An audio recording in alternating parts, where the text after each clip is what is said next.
खरगोश आ कछुआ के दौड़ फेरू से। ई कहानी बा खरगोश आ कछुआ के। एगो त खरगोश रहे। हर कहानी में खरगोश एक ही जैसन बा। हल्का सुनहरा भूरा रंग के, मुलायम, लम्हर कान, लाल आंख, आ जल्दी से भागे वाला धावक वाला। एक बेर ओकर दोस्ती एगो कछुआ से हो गइल। बाकिर कछुआ पहले जैसन धीमा रहे। दोनों जाना खेत में हरिया पत्ती खात रहले। खरगोश कछुआ से कहलस, तू कितना धीमा बाड़ू, लेकिन रौरा त जानते बानी। कछुआ कहलस, सब बात में हम जीत त बानी। खरगोश के ओकर बात पसंद ना आई। खरगोश नाक से कुड़त कहलस, तब हमनी के पेड़ से दौड़ काहे ना शुरू कर देनी जा। सामने के पहाड़ी में आम के पेड़ तक कछुआ कहलस, हन बाकिर अभ्यास करे खातिर 2 दिन की जरूरत बा। का तेहरा साथे ई ठीक बा? खरगोश कहलस की ठीक बा, अतवार के सवेरे 9 बजे यहाँ मिलब। दौड़ खत्म भइला के बाद खरगोश अपना दादा के लगे दौड़। उनसे कहले की दादा, हर बात में कछुआ के दौड़ काहे जीतता रे? हम एकरा के झूठ साबित कईल चाहतानी। बताव अब का करे के बा? खरगोश के दादा ओकरा से कहले, बेटा, दौड़ तभी जीतल जा सकेला जब तू नॉन स्टॉप दौड़ आ नींद बिल्कुल मनाबा। हम दौड़ हार गईनी काहे कि हम नींद आ गई। खरगोश कहलस, ठीक बा, हम याद करब आ दौड़ जीत लेब। अतवार के सवेरे तय समय पर कछुआ आ खरगोश के दौड़ शुरू हो गए। खरगोश बहुत तेजी से दौड़। कछुआ भी तरह तरह के चालबाजी करत रहे।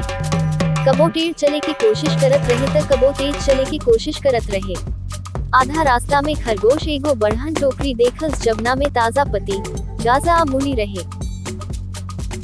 खरगोश अंदाजा लगा लेहलस, कछुआ कम से कम 2 घंटा तक अपना आसपास ना पहुंच पाए।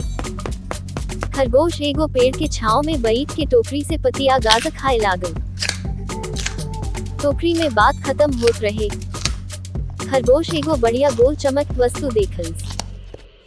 खरगोश ओकरा के अपना चेहरा के सोझा धइले रहे। ई एगो आईना रहे। ई बात ऊ पहले कबो ना देखले रहले। पानी में उनकर देह इतना साफ लुप्त रहे कि ऊ खो गइल रहे। ऊ लोग वो आईना में अपना के देखे लागल। लम्हर कान, सुंदर आंख, मूंछ। हमनी के चेहरा के तरह तरह के भाव देख के ऊ लोग इतना डूब गई रहे कि दौड़ के बारे में पूरा तरीका से भुला गई रहे। सांझ के घरे जात घड़ी आईना में सूरज के किरण देख के खरगोश के दौड़ याद आ गई। वो जल्दी से कूद के आम के गाछ के लगे पहुंच गए, जहां कछुआ ओकर इंतजार करत रहे।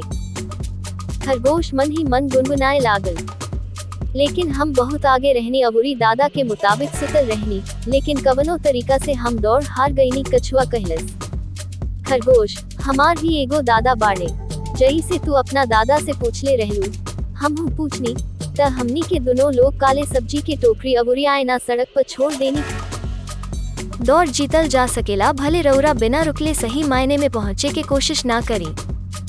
कहानी के सारांश देहल गइल बा। कोशिश करब त सफलता मिली।